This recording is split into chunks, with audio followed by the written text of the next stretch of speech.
시황맨의 주식 이야기 오늘의 시장 브리핑 방송 시작하겠습니다. 오늘 시장의 이슈부터 좀 간단하게 정리를 해보면 첫 번째는 이제 미국의 국채 금리가 올라갔고 금리 올라가면 자금이 빠져나간다 이런 걱정을 하잖아요. 특히 이제 빠져나가는 게 주로 이제 성장주 경기 관련해 가지고 좀 돈을 많이 빌려다가 쓰는 기업들 이게 이제 보통 이제 성장주들이 좀 레버리지 많이 일으켜서 사업을 하기 때문에 그러니까 성장주 쪽을 많이 걱정하죠. 오늘 미국에서 이제 나스닥이 하락하고 다우는 올라가고 이렇게 됐었는데 나스닥이 올라가고 다우가 내려가는 장이 우리한테는 조금 더 유리하잖아요. 근데 어쨌든 미국 국채 금리 올라가면서 자금이 빠져나갈 수 있다. 그러니까 이런 어떤 걱정을 하면서 이제 매도가 좀 나왔고 특히 코스닥이 이제 더 많이 빠지는 그런 계기가 됐고 그 다음에 또 하나는 이제 국제유가까지 올라가고 있는데 이게 이제 맞물린 재료가 돼버렸어요.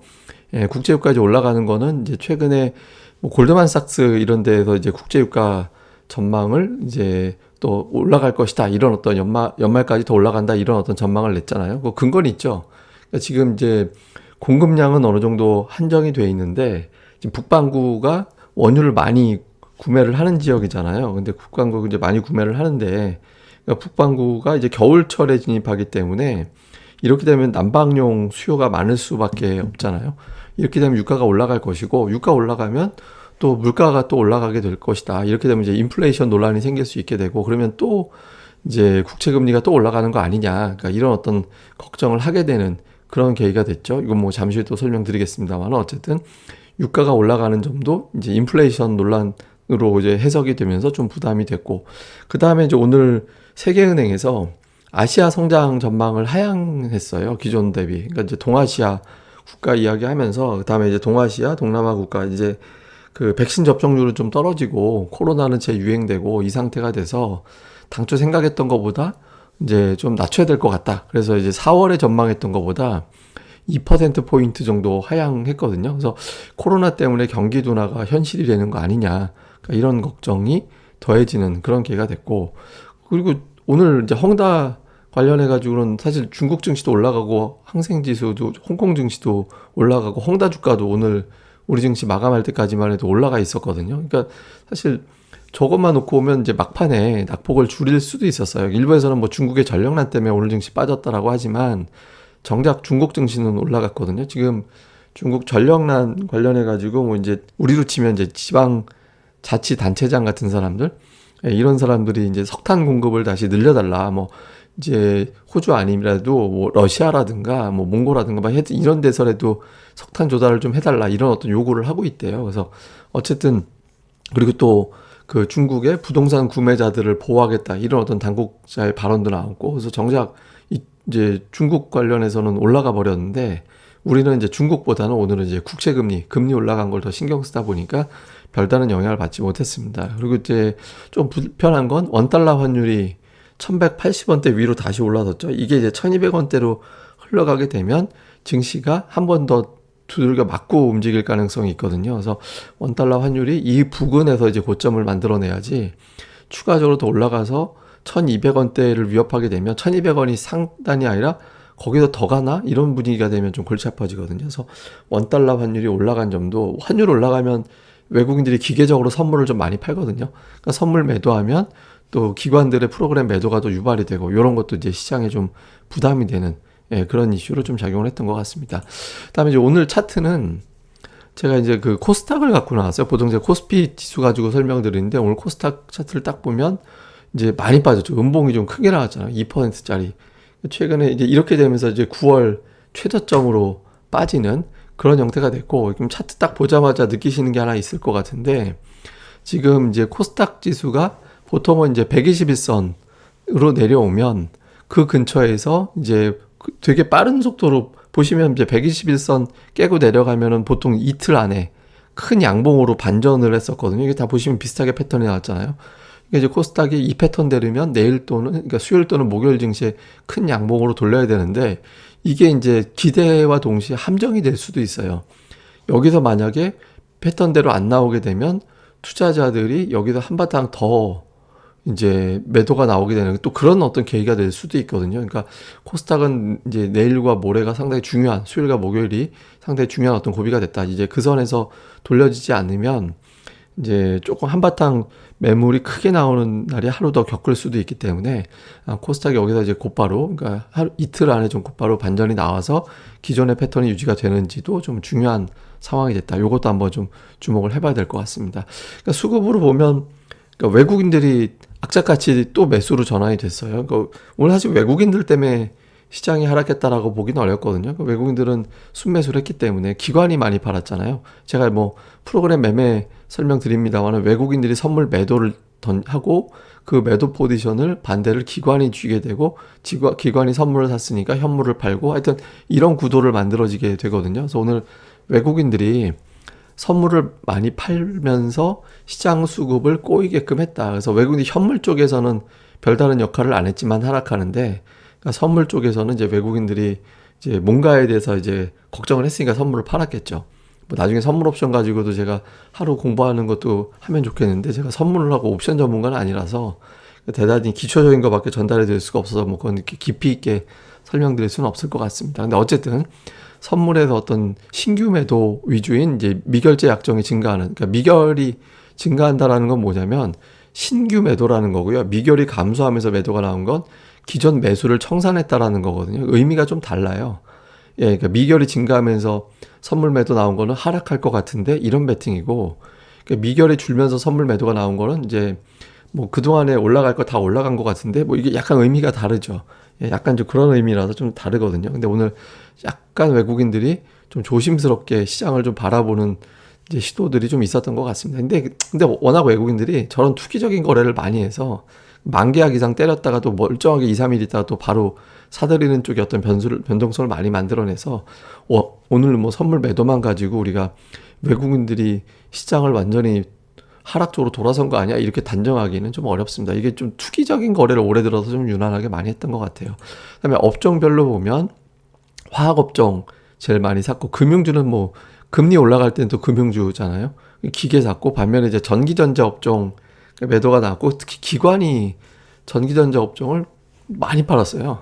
예, 전기전자 업종을 또 양주체에서 이제 많이 팔다 보니까 오전에 삼성전자, SK하이닉스 두 종목이 괜찮아서 지수가 좀 방어가 됐다가 워낙 선물 매도가 또 많이 나오고 하면서 이제 전기전자 업종까지 또 연결이 되다 보니까 이제 오후 들어서는 또 오늘 삼성전자 뭐 SDI 삼성전자 하이닉스를 비롯해서 이런 종목들이 하락폭의 절반 이상을 또 만들어냈거든요.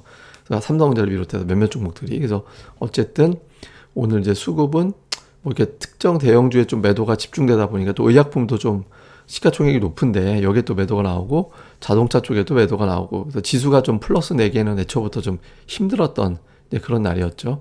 다음에 이제 종목들 별로 보면 그러니까 외국인들이 SK이노베이션 뭐 금융주 샀고 2차 전지에 해당하는 LG화학 샀는데 보시면 이제 KB금융, 신한지주, 하나금융 뭐 이런 것들도 삼성생명, 하나생명, 그러니까 금리하고 연결이 되는 종목들에 대한 매수가 좀 포진해 있었고, 그러니까 매도는 삼성전자를 그래도 많이 안 판 게 다행인 것 같아요. 삼성전자 지금 좀 팔아봐야 한 50만 주 정도밖에 안 팔았거든요. 금액으로 치면 420억이니까.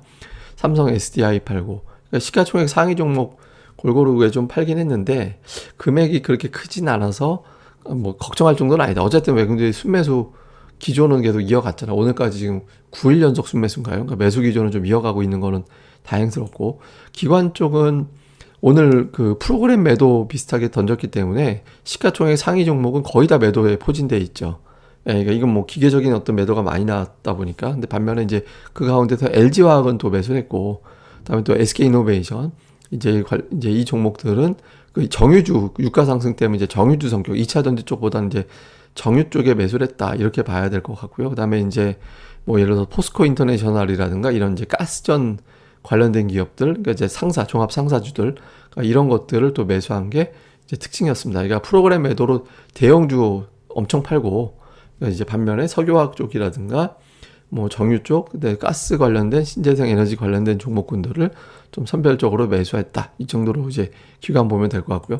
오늘 코스닥에서 매도가 좀 많았는데 외국인들은 2차 전지 쪽, 예, 뭐 이제 LNF, 첨보 이런 종목군들, 그다음에 이제 원익 PNE는 실적 기대감이 있는 종목인데 뭐 이쪽에 좀 매도가 많았고요. 그다음에 매수를 보면 에코프로비엠은 또 매수가 들어가고 아난티가 매수일이었어요. 어저께 우리 방송에서 그러니까 분석한 종목인데 이거 뭐 무슨 제가 이제 이 기업을 뭐 추천하는 걸로 좋다고 분석한 게 아니라 그냥 공부 차원에서 분석을 한 종목이잖아요. 외국인들이 봤나? 그래서 예, 뭐 하여튼 아난티가 이제 매수 1위였고 그 외에 보면 이렇게 종목들별로는 그렇게 특징적인 어떤 업종, 뭐 이렇게 종목이 하나의 어떤 업종에 있다 이렇게 이제 보기는 좀 어려운 것 같습니다. 그래서 워낙 매도가 많았기 때문에 매수 쪽에서 특정 업종에 좀 쏠리기는 어렵다라고 봐야 될 것 같고, 근데 기관은 좀 색깔이 있었어요. YG엔터, 스튜디오 드래곤, JYP 이런 것들이 이제 매수에 들어가 있었죠. 미디어, 그 엔터 뭐 이런 쪽의 종목군들이 매수 상위에 이제 다 들어가 있었고, 그 외에 이제 뭐 에코프로비엠은 양 주체가 다 매수를 했고, PSK가 좀 들어가고, 유니테스트 들어가고, 미코 들어가고, 테스나 들어가고, 그러니까 반도체 장비 쪽이 오늘 썩 그렇게 좋은 흐름은 아니었지만 종목들별로는 좀 매수가 들어가는 종목군들이 좀 감지가 됐다. 그래서 향후에 좀 움직임은 뭐 이제 좀 체크는 해봐야 될 것 같습니다. 예, 그리고 이제 오늘은 금리가 이슈가 됐기 때문에 제가 이제 금리 이야기를 좀 살짝 하면서 넘어가야 될 것 같은데요. 오늘 시장에 조정이 나왔던 가장 결정적인 이유는 금리가 올라가서이잖아요. 그러니까 미국 10년물 국채 금리가 쭉 연초 이후에 이제 좀 하락하는 그런 어떤 경로로 가다가 최근에 찌글찌글하게 완만하게 올라가는 척 하다가 51선 훅 들고 200일선 훅 들고 넘어가더니 지금은 굉장히 그냥 수직으로 확 일어나는 그런 형태가 돼 버렸잖아요. 그래서 금리가 올라가면서 투자자들이 미국 금리가 앞으로 더 올라가는 거 아니냐, 뭐 예전에 막 금리 올라갈 때 뭐 2% 간에 뭐 몇 퍼센트 간에 막 논란되면서 그때 시장이 좀 부담을 갖고 있었잖아요. 근데 오늘 이제 금리가 올라갔던 요인들을 생각해 보면 미국이 테이퍼링이 시작이 됐다라는 점, 그러니까 이제 긴축이죠, 긴축. 그러니까 긴축한다라는 거는 향후에 미국이 금리를 올린다까지도 연결이 되니까 정책 변화에 따라서 반응을 했다, 이게 있을 거고, 다음에 이제 국제유가가 올라가면서 인플레이션이 자극될 것이고, 이렇게 되면 또 금리가 올라갈 거잖아, 이런 게 있고, 또 오늘 연준 위원들이나 파월 의장의 이제 그 증언에 앞서서 먼저 서면으로 이 내용들이 좀 공개가 되잖아요. 근데 거기서 파월 의장 인플레이션이 예상했던 것보다 더 깊고 길었다, 크고 길었다, 이런 또 언급을 했거든요. 그래서 이런 것들이 이제 그러면 인플레이션 상황이 좀 이어질 수도 있는 거 아닌가, 이런 어떤 이제 전망을 또 한 사람들이 늘어난 거죠. 그래서 이제 금리가 올라가다 보니까 금리 올라가는 국면에서는 또 신흥시장에는 부담이 된다, 이런 어떤 기계적인 어떤 판단, 이런 것들이 좀 시장에 압박을 했다, 이렇게 볼 수 있는데, 이게 제가 이제 90년대 초반 이후에 이제 미국의 10년물 국채 금리를 장기 차트로 이제 끊어봤거든요. 보시면 미국 금리는 장기적으로 계속 낮아지고 있었어요.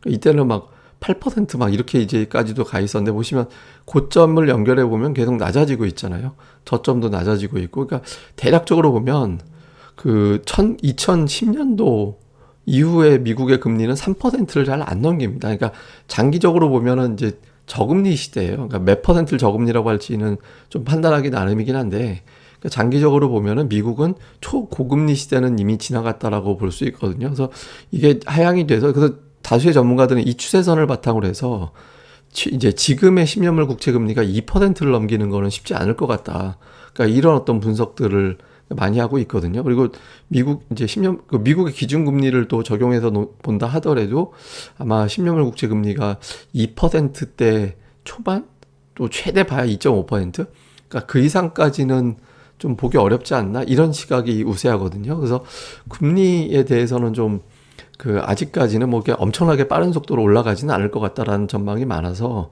이 금리 이슈가 장기적으로 시장의 주된 재료가 되지는 않을 것 같긴 합니다. 그리고 이제 다만 이제 또 하나 우리가 봐야 되는 게, 이제 미국의 금리하고 코스피 시장하고의 어떤 비교를 해보면, 위에 검은 차트가 이게 이제 코스피 지수고, 밑에 있는 이제 오렌지색 이 색깔이 이제 미국의 국채금리 추이거든요.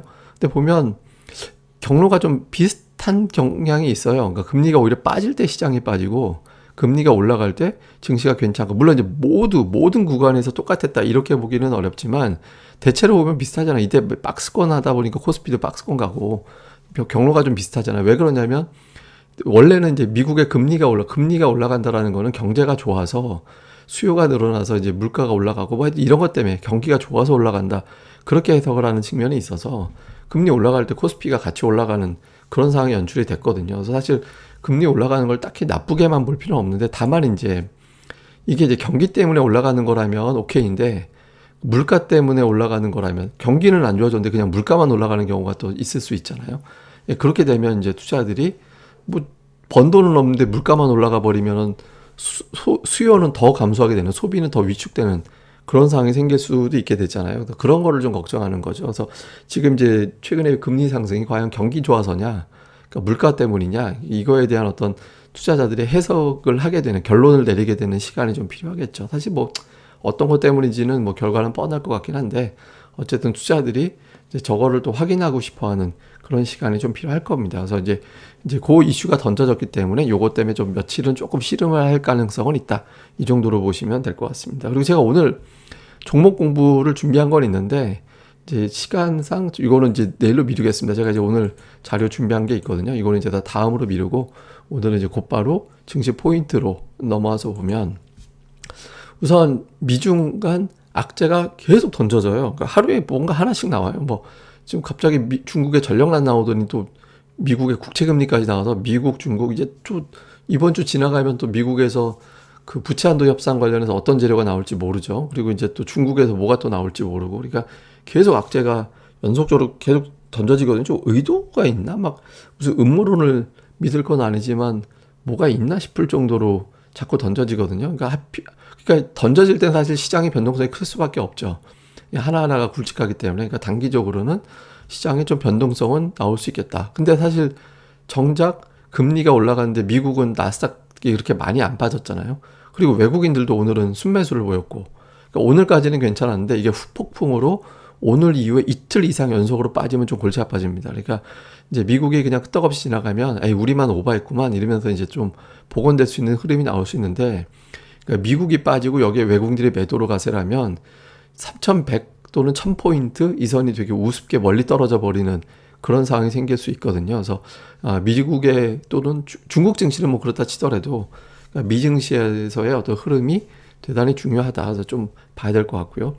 그 다음에 이제 지금 긍정적이고 희망적인 걸 좀 찾아보자면, 그러니까 위드 코로나 관련된 보도량이 계속 늘어나고 있거든요. 그래서 미국에서도, 그치, 우리나라도 그렇고 지금 그 위드 코로나 관련해서 우리나라도 좀 사실상 10월 정도 됐을 때는 이제 이거에 대한 어떤 구체적인 정책들이 좀 수립이 될 것 같다, 이런 이야기들이 나오고 있잖아요. 그래서 이게 이제 현실이 된다. 다음에 치료제가 또 우리나라에서도 오늘 뭐 치료제 관련해서 동물 실험 기사가 나온 게 있었고, 또 미국에서도 머크사 화이자가 또 뭐 임상 실험 관련된 보도들이 있었고, 그러니까 이런 것들이 또 어떻게 나오는지, 이건 또 시장에서 매도를 계속하기에는 또 애매한 재료가 되거든요. 그래서 이런 보도량이 계속해서 이어지는지 여부가 또 되게 중요하다, 이렇게 봐야 될 것 같습니다. 그리고 제가 이제 계속 말씀드린 건, 이번 주 세게 맞으면 이번 주 후반, 이번 주 중, 다음에 이제 좀 자잘하게 맞으면 주 후반이라 다음 주 정도면은 코스닥이 이제 과매도권으로 갈 것 같다라고 제가 말씀을 드렸잖아요. 좀 오늘 세게 맞았잖아요. 그래서 아마 제가 시뮬레이션 상으로는 모레 정도면은 그 정도로 오게 됐더라고요. 아까 또 제가 121선 보여드렸고, 그러니까 여기서 반등이 이 근처에서는 이게 반드시 그 자리 찍는다고 해서 그 자리에서 딱 올라가는 게 아니라, 그 즈음 됐을 때 되면 이제 어디선가 나오기 시작한다, 뭐 이런 어떤 패턴이잖아요.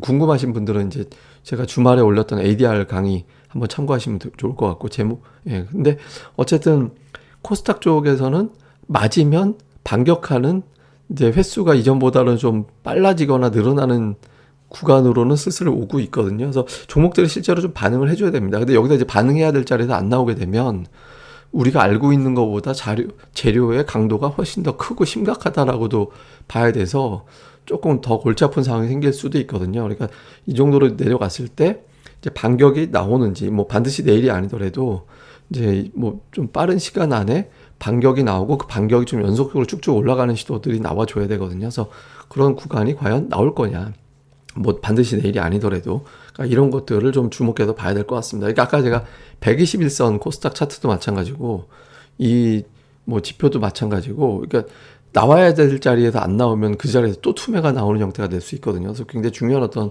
변곡점에 가고 있으니까, 이런 흐름에서 어느 쪽으로 나오는지도 잘 보면서, 뭐 실적 좋은데 주가는 빠진 상태, 눌려있는 종목들은 또 오히려 기회가 될 수 있거든요. 그래서 그러니까 그런 종목들도 좀 면밀하게 잘 모니터링 해 나가시는 게 중요할 것 같습니다. 예, 그럼 또 오늘 하루 또 잘 보내시고요. 저는 또 다음 방송에서 뵙겠습니다. 그리고 다음 방송에서는 특별한 이슈가 없으면 또 계속 하던 종목 브리핑 오늘 이제 준비했다가 이제 안 했는데 시간 때문에 다음에 또 진행하는 걸로 하겠습니다. 예, 그리고 뭐 자주 부탁드리지만 좋아요와 구독하기 그리고 이제 공유 버튼도 좀 공유도 여기저기다 좀 많이 좀 부탁드립니다. 예, 그럼 감사합니다.